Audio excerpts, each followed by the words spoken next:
ఇటీవల నెల్లూరు నగరంలోని Nawabpet police station పరిధిలోని జాకీర్ హుస్సేన్ నగర్ పెన్నా నది వద్ద ఈ నెల 16వ తేదీన జరిగిన హత్య కేసులో ఇద్దరు నిందితులను షేక్ సలీం, యమల నాగరాజులను అరెస్ట్ చేశారు. ఈ మేరకు నగర డీఎస్పీ కార్యాలయంలో నగర డీఎస్పీ సింధు ప్రియ మంగళవారం మీడియాకు వివరాలను వెల్లడించారు.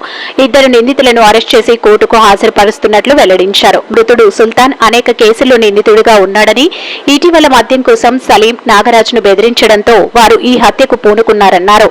ఈ కేసులో ప్రతిభ చూపిన సీఐ సాంబశివరావు పూర్తిస్థాయి విచారణ జరిపి నిందితులు సలీం, నాగరాజులను అరెస్ట్ చేశారని ప్రశంసించారు.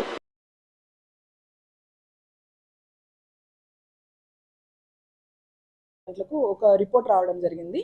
ఆ రిపోర్ట్ లో ఏంటి అంటే షేక్ కరీమునిసా అనే ఆవిడ వాళ్ళ కొడుకుని తలపై కొట్టి, గుర్తెలియని వ్యక్తులు తలపై కొట్టి చంపేశారు అని చెప్పి ఇన్ఫర్మేషన్ రావడంతో ఇమీడియట్గా ఎఫ్ఐఆర్ అనేది రిజిస్టర్ చేయడం జరిగింది. రిజిస్టర్ చేసి ఇన్వెస్టిగేషన్ అనేది ప్రారంభించాక మన ఇన్ఛార్జ్ సిఏ గారు సాంబశివరావు గారు ఇన్వెస్టిగేషన్ కంప్లీట్ చేశారు. దీంట్లో తెలిసిన విషయాలు ఏంటంటే ఇద్దరు నేరస్తులు షేక్ సలీం అలానే యనమల నాగరాజు అని చెప్పి వీళ్ళిద్దరు ముద్దాయిలు ఆ వ్యక్తిని కర్రలతో కొట్టి చంపారు అనేది ఇన్వెస్టిగేషన్లో తెలిసింది. సో దీంట్లో ఆ రోజు నుంచి ముద్దాయిల్ని పట్టుకోవడం కోసము పలు టీమ్స్ అనేవి కంప్లీట్గా తిరగడం జరుగుతున్నాయి. దాంట్లో భాగంగా ఈరోజు ఉదయం 9:30-10 గంటలు ఆ టైంలో జగనన్న కాలనీలో మనకి ఇన్ఫర్మేషన్ వచ్చింది. వాళ్ళు అక్కడికి వచ్చారు ముద్దాయిలు అనే ఇన్ఫర్మేషన్. సో ఆ ఇన్ఫర్మేషన్ బేసిస్ మీద టీమ్స్ అనేవి అక్కడికి వెళ్ళి వాళ్ళని ఆధీనంలోకి తీసుకోవడం జరిగింది. ఈ హత్యకు గల ముఖ్య కారణం ఏంటంటే జాకీర్ హుస్సేన్ నగర్ పెన్నా నది దగ్గర జరిగింది.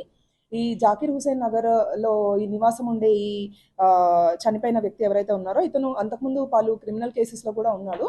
ఇతను రెగ్యులర్గా అక్కడ లోకల్గా ఉండే వ్యక్తుల్ని బెదిరించడము, డబ్బులు అడగడము, మద్యం సేవించడానికి, అక్కడ ఆ ఏరియాలో ఉన్న వాళ్ళని ఇబ్బంది పెట్టడము ఇలా చేస్తూ ఉండేవాడు.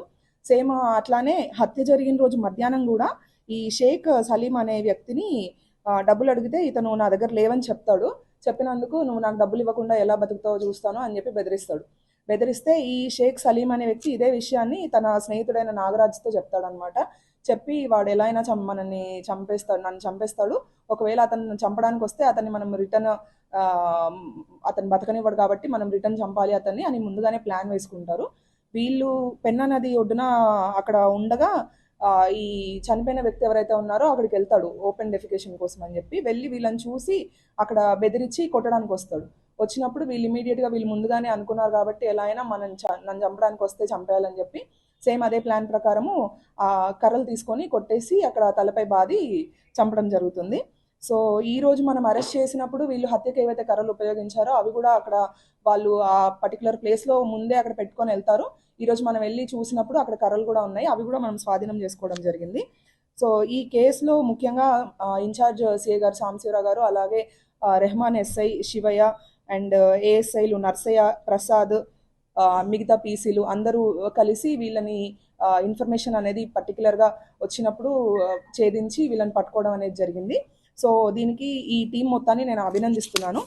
ఎట్ ద సేమ్ టైము నెల్లూరులో టౌన్లో తిరిగే ఈ అల్లరి మూకలు లేకపోతే చంపుదాము అని ఉద్దేశంతో ఉన్న వాళ్ళకి ఒక స్ట్రిక్ట్ వార్నింగ్ ఏంటంటే చిన్న చిన్న విషయాలకి కత్తులు తీయడము, కర్రలు తీయడము, లేదంటే ఏమైనా వెపన్స్ యూజ్ చేయడము ఇలాంటివి చేస్తే మూవీస్లో చూసి ఇన్స్పైర్ అవుతున్నారు. అవి సినిమాల వరకే పరిమితం, నిజ జీవితంలో అవి వాస్తవాలు కాదు. దాంట్లో ఎవరైతే అలాంటి వాటికి పాల్పడతాడో వాళ్ళు హీరోలు అవుతారు. కానీ నిజ జీవితంలో మాత్రం మీ జైల్స్కి వెళ్ళడము ఇలాంటిది యాక్షన్ క్రిమినల్ యాక్టివిటీలో ఇన్వాల్వ్ అయినందుకు స్ట్రిక్ట్ యాక్షన్ అనేది ఉంటుంది. ఎట్ ద సేమ్ టైమ్ ఇప్పుడు రెగ్యులర్గా అంతకుముందు కూడా వెహికల్ చెకింగ్స్ ఇట్లాంటివి చేసేవాళ్ళం. పర్టికులర్గా ఇప్పుడు ఏంటంటే ప్రతిరోజు వెహికల్ చెకింగ్ చేస్తున్నాం ర్యాండమ్ ఏరియాస్లో. ఎవరైతే డెడ్లీ వెపన్స్ పట్టుకొని తిరుగుతున్నారో, కర్రలు కానీ కత్తులు కానీ లేకపోతే ఇంకా ఎలాంటి ఇన్స్ట్రుమెంట్స్ అన్న క్యారీ చేస్తున్నారో అలాంటి వాళ్ళకి మా తరపున స్ట్రిక్ట్ వార్నింగ్. మాకు దొరికితే మాత్రం మీ లైఫ్ స్పాయిల్, ఈ మాట గుర్తుంచుకోండి. మాకు దొరికితే మాత్రం ఖచ్చితంగా వదిలిపెట్టేది లేదు. రీసెంట్ కూడా ఎవరి దగ్గర అయితే వెపన్స్ దొరికాయో వాళ్ళపైన ఆర్మ్స్ యాక్ట్ విధించడం జరిగింది, రిమాండ్ కూడా ఇచ్చారు. ఎట్ ద సేమ్ టైమ్ ఈ కొద్ది రోజుల్లో చాలా మంది పైన పీడీ యాక్ట్ కూడా పెట్టాము. ఇప్పుడు కూడా ఇంకా రెడీగా ఉన్నాయి ప్రపోజల్స్ పీడీ యాక్ట్ పెట్టి వాళ్ళని జైలుకి రిమాండ్కి పంపించడానికి. ఎవరెవరైతే రౌడీ షీటర్స్ ఉన్నారో వాళ్ళ వెనకాల తిరిగి అల్లరి మూకలు ఎవరైతే ఉన్నారో వీళ్ళందరూ గుర్తుంచుకోవాల్సిన విషయాలు. అన్నెసరీగా మీ లైఫ్ స్పాయిల్ చేసుకోవద్దు. మా టీమ్స్ కూడా మఫ్టీలో తిరుగుతున్నాయి ఐడెంటిఫై చేయడానికి. అన్ని ప్రతి ఏరియాలో ఉన్న ఈ ట్రబుల్ మాంగర్స్ ఎవరైతే ఉన్నారో వాళ్ళని ఐడెంటిఫై చేసి స్టేషన్స్ కి తీసుకొచ్చి కౌన్సిలింగ్ చేపించి అట్లానే ఆర్డీఓ గారి ముందు బైండ్ ఓవర్ కూడా చేపిస్తున్నాము. ఒకసారి బైండ్ ఓవర్ అయిన తర్వాత మీరు ఏదన్నా చిన్న క్రైమ్ లో ఇన్వాల్వ్ అయినా, అది ఎంత సింపుల్ క్రైమ్ అయినా కూడా హీనియస్ పనిష్మెంట్ అనేది ఉంటుంది. ఈ విషయాన్ని గుర్తుంచుకోవాలి. ఇంకోటి, పేరెంట్స్ ది చాలా ఇంపార్టెంట్ పాత్ర. పిల్లలు ఏం చేస్తున్నారు, వాళ్ళు ఎక్కడికి వెళ్తున్నారు, వాళ్ళ బిహేవియర్ ఏంటి అనేది, ఒకవేళ మీకు గనక వాళ్ళ ప్రవర్తనలో డిఫరెన్స్ అనిపించినా, లేకపోతే వాళ్ళు అల్లరిచిల్లలుగా తిరుగుతున్నారు, మాట వినట్లేదు అనే ఇన్ఫర్మేషన్ ఉన్నా మాకు ఇమ్మీడియట్ గా ఇన్ఫర్మేషన్ ఇవ్వండి. మేము వాళ్ళకి మా స్టైల్లో కౌన్సిలింగ్ ఇస్తాము. ఇచ్చి వాళ్ళని బైండ్ ఓవర్ చేయడము, లీగల్ గా వాళ్ళని కట్టుదిట్టం చేయడం జరుగుతుంది. ఎట్ ద సేమ్ టైం ఈ లేట్ నైట్స్ అనవసరంగా తిరిగే వాళ్ళ మీద స్ట్రిక్ట్ యాక్షన్ అనేది ఉంటుంది. ఆఫ్టర్ 11 ఎవరికైనా ఏం పని ఉంటుంది? ఆఫ్టర్ 11 బయట తిరగాల్సిన అవసరం ఏముంది? అందరికి ఏదన్నా ఇంపార్టెంట్ పని, మెడికల్ ఎమర్జెన్సీ, లేకపోతే ప్రాపర్ ప్రూఫ్స్ తో బయటికి రావాలి. ప్రాపర్ ప్రూఫ్స్ లేకుండా బయటికి వచ్చిన వాళ్ళు కనబడితే మాత్రం అస్సలు ఊరుకునేది లేదు. స్టేషన్స్ కి పట్టుకెళ్లి వాళ్ళ మీద ఇమ్మీడియట్ గా లీగల్ యాక్షన్, చాలా స్ట్రిక్ట్ లీగల్ యాక్షన్ ఉంటుంది ప్రూఫ్ చూపించకుండా తిరిగితే మాత్రం. At the same time finger prints devices కూడా యూజ్ చేసి ఫింగర్ ప్రింట్స్ స్కాన్ చేస్తున్నాము. ఎవరైనా అంతకుముందు ఏదన్నా కేసెస్ లో ఇన్వాల్వ్ అయినా వాళ్ళు కానీ డిటెక్ట్ అయితే రోడ్డు మీద తిరుగుతున్నట్టు నైట్ టైమ్, వాళ్ళ మీద స్ట్రిక్ట్ యాక్షన్ ఉంటుంది. At the same time drones use చేసి కూడా సర్వేలెన్స్ చేస్తున్నాము ఇంటీరియర్ ఏరియాస్ లో. అట్లాంటి దాని దగ్గర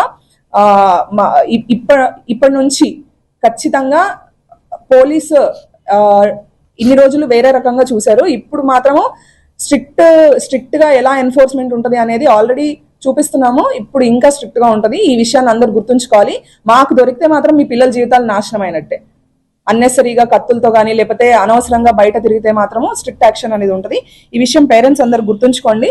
అండ్ ఇలా అన్ని వెపన్స్ కానీ కర్రలు ఇలాంటివి క్యారీ చేసే వాళ్ళకి చెప్పేది ఏంటంటే, ఇమీడియట్ గా మారండి. ఫస్ట్ భవిష్యత్తు మీద దృష్టి పెట్టండి. మీ ఫ్యామిలీ గురించి ఆలోచించండి. ఇమీడియట్ గా మారితే ఓకే, లేదు అని అంటే మీ పైన ఎలాంటి యాక్షన్ ఉంటుందో, మీ జీవితాలు ఎలా అవుతాయో, తర్వాత మీరే చాలా ఇబ్బంది పడాల్సి వస్తుంది, మీ ఫ్యామిలీస్ కూడా ఇబ్బంది పడాల్సి వస్తుంది. ఈ విషయాన్ని అందరూ గుర్తుంచుకుంటారని చెప్పి నేను మరీ కోరుకుంటూ థ్యాంక్ యూ.